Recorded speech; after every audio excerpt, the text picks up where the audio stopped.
discuss some of the important principles generated from two sources. Okay, can you go back to your seat?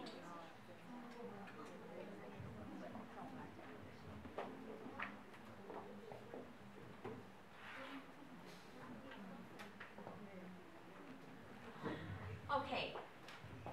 In response to one of the statements you made in your presentation,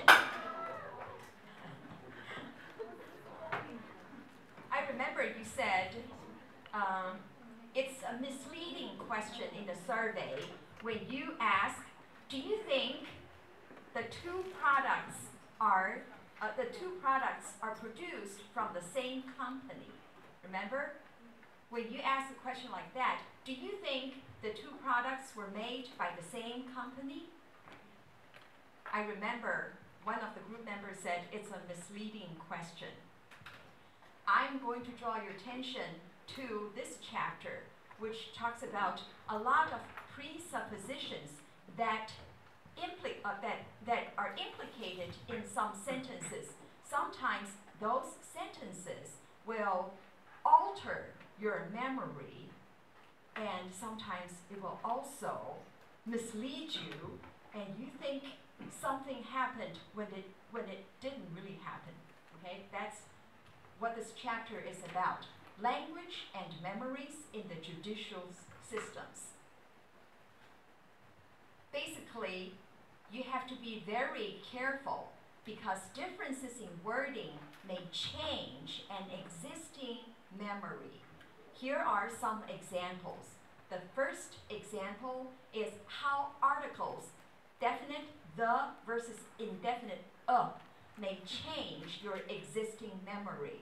Let me give you one example. If I ask you, did you see a broken headlight? Versus, did you see the broken headlight? What's the difference here? If I ask the first question, did you see a broken headlight? Now, there are two parts in the question. The first question is, was there a broken headlight? The second question is, if there was, did you see it? That addresses the indefinite article of. So when you hear a question like this, it's more likely for you to answer, I don't know. However, if you hear a question like this, did you see the broken headlight? It's more likely for you to answer yes or no, but not I don't know. Okay? Here it says, if a subject's recollections tend to conform to what he believes actually did occur, then the definite article may lead to a greater recognition of events, even when they never, in fact, occurred. So this can be a misleading question. It will lead you to answer yes, okay, more frequently. If you had just, a little thought that perhaps something occurred, even though you don't really know, it's more likely for you to answer yes. That's the first point I want to make. The second misleading thing you should be aware of is the use of quantifiers, some versus any. Let me give you an example here. Hey, where's the example? It's right here. Did you see some people watching the accident? Did you see any people watching the accident? Okay, the two sentences, some versus any. If, in fact, there's nobody present, if I asked you, did you see somebody watching the accident? You might say yes more frequently. Okay, if I use some. If there's nobody, if I say, did you see anybody watching the accident? Then you might say no more frequently if I use any. In other words, some can be misleading. If I say, did you see somebody watching the accident? That sometimes biases the question, and you tend to say yes, okay? That's the second point I want to make. The use of quantifier some can also mislead you to make certain decisions. The third point is the use of tag questions can also be misleading. Let me give you an example.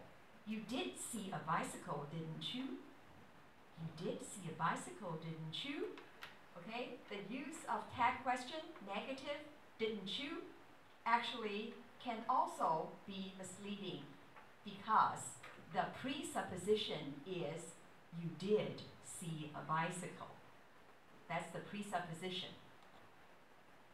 And then it says, if the bicycle is present, if you use didn't you, it's more likely for you to answer yes. Even when the bicycle is not present, if you use didn't you, it's still more likely for you to answer yes. Okay? So that's the misleading of tag questions. That's the third point. Next, if I asked you, how fast was the car going when it ran the stop sign? Now, this adverbial sentence, when it ran the stop sign, is a presupposition. If I ask a question like this, a few days later, if I asked you, did you see a stop sign? It's more likely for you to answer, yes, I saw a stop sign. If I asked you, how fast was the car going when it ran the stop sign? In other words, I put words in your mind by using that sentence as a presupposition when it ran the stop sign. Okay? So that's the next point, the fourth point. In other words, some sentences can serve as presuppositions. Okay? So you thought you remember something happened when it didn't really happen, when this occurs as a presupposition. Okay, next, same thing. How fast was the car going when it passed the barn? When it passed the barn, it again serves as presupposition. So, a week later, if I ask you, did you see a barn? It's more likely for you to answer, yes, I saw a barn. Okay, if I use the first sentence. Next, sometimes the WH question, the why question, can also mislead you. For example, if I ask you, why did the pedestrian look when he crossed the street? How would you answer? Michelle? Michelle. How would you answer if I ask, why did the pedestrian look when he crossed the street? Why did the pedestrian look when he crossed the street? Okay, I don't know. How about back there? Michael, why did the pedestrian look when he crossed the street? Because he didn't want to get hit by a car. Because he didn't want to hit by car. Okay, Michael, why didn't the pedestrian look when he crossed the street? Why didn't the pedestrian look when he crossed the street? Because he was 5 years old. Because he was? Because she was 5 years old. Because she was 5 years old. Okay, did you see the differences in his response? Okay, now, this says,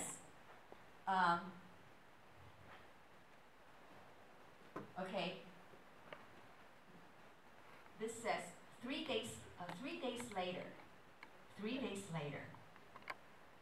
If I asked you, did you see the pedestrian looking in the direction of the cars?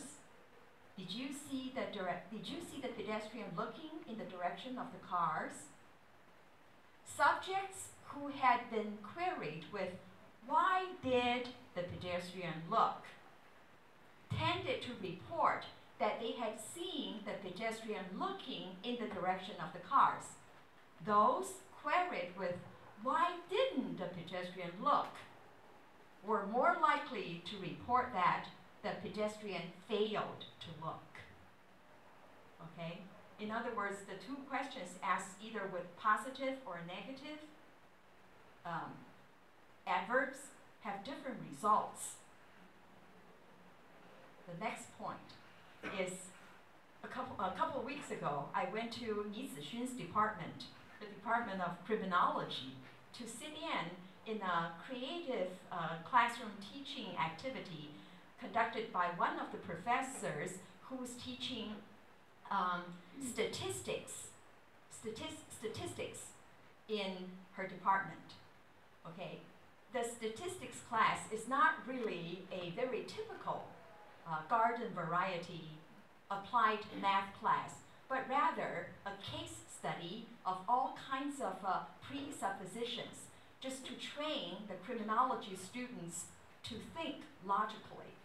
Here are the two examples that professor proposed to the students to solve the problems or to respond to what's wrong with these statements. The first one is, "You must listen to me because I am your father." Okay, the professor asked the students, "What's wrong with that sentence? Is it true? You know, what's wrong with that sentence?" The second one is, "Professor Rao, don't you know that I've been burning midnight oil for several days in preparation for your exam? If I fail, I will..." Okay, of course, I changed this to Professor Rao. It's Professor Yang or Professor, I don't really remember her last name. All right?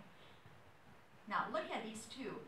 The response by that professor is, sentence one, it's appeal to force. You know, your father is violent. Your father will beat you, will hurt you if you...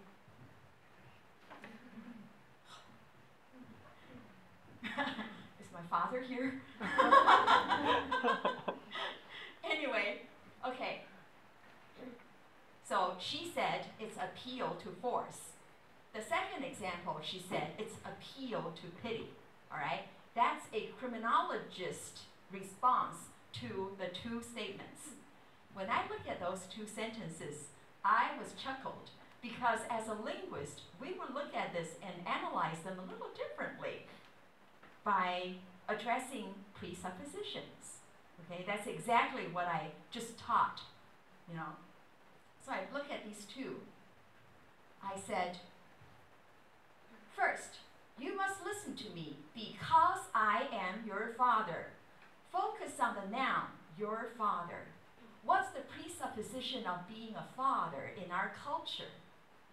You all have that stereotype of being a father, an authoritative figure who can do whatever he wants to, you know, if you don't obey, right? That's your presupposition. The second sentence, focus on the verb. The verb, know.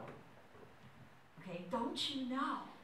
Don't you know that all the sentences after this verb know is presupposed to be true. You either know it or you don't know it. That doesn't change, you know, the validity of this sentence. In other words, I have been burning midnight oil for several days in preparation for your exam. It's true, and you should know it. You either know or you don't know, right? But it's true. Especially you use a negative adverb here, implying that you should know. Why don't you know, right? That's why, you know, this whole thing is actually, it's taken for granted. But as a professor, if I address this presupposition, I am actually a troublemaker. If I say, you know, how do I know? How do I know you've been burning midnight oil, okay? I don't think you have been working so hard. That's a challenge of your presupposition, and that's actually a fight. I'm actually waiting for a fight, okay? So that's reanalysis by linguists. Okay, let me continue. If you look at these verbs, you also have some kind of presupposition. Okay? Now let me ask you, Linda, about how fast were the cars going when they smashed each other? About 50 kilometers. Okay? Linda, about how fast were the cars going when they bumped into each other? 5 kilometers. How fast were the cars going when they hit each other? About 25 kilometers. Okay? In other words, you see, her answers vary depending on what verbs I elicited. So in other words, smash, collide, bump into, contact, hit have different implications, different connotations. Whatever verb I choose as a policeman or as a judge to question my witness may, generate different answers or different memories. Okay, next. If I ask, did you see any broken glass? Did you see any broken glass when I cross-examine somebody? Okay, did you see any broken glass?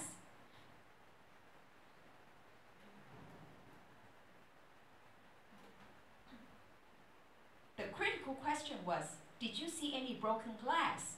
There was no broken glass in the accident, but since broken glass is commensurate with a high-speed accident, it was expected the subjects who had been asked the smashed question might more often say yes to the critical question.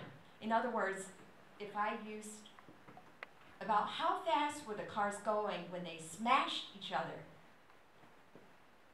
afterwards I asked you, did you see any broken glass? If you heard smashed, you said yes. If you heard hit, you probably, it's less likely for you to say yes. Okay? In other words, facts, okay, here, it's very important. Let me read this because this statement is very important. New information to which a witness is exposed can become integrated into the existing memorial representation of an event, thereby causing it to be supplemented or altered. Thus, if a witness is told that the pedestrian did not look before crossing the street, or that the traffic light was green, these facts can become incorporated into his memory. Soon, facts that were acquired during the process of perception and facts that were supplied subsequent to the event may become indistinguishable. Okay? Your memory can be altered. What is fact? If you use certain language to question people, that may change their existing memory. So that's the point here. Language use can alter your memory. One last example. How far did the car scuttle? Michael, how far did the car scuttle before stopping? How far did the car scuttle? Can you demonstrate what scuttle is like? No. Okay, Linda, can you demonstrate what scuttle? Scuttle? Okay. Scuttle. I remember mermaid, the little mermaid can scuttle. Not like this. Scuttle. Next, with some interruption. Okay? Scuttle.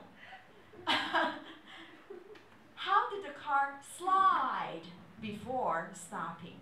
See the distinction between scuttle and slide. All right? Now, Michael, answer the first question. How far did the car scuttle before stopping? How far?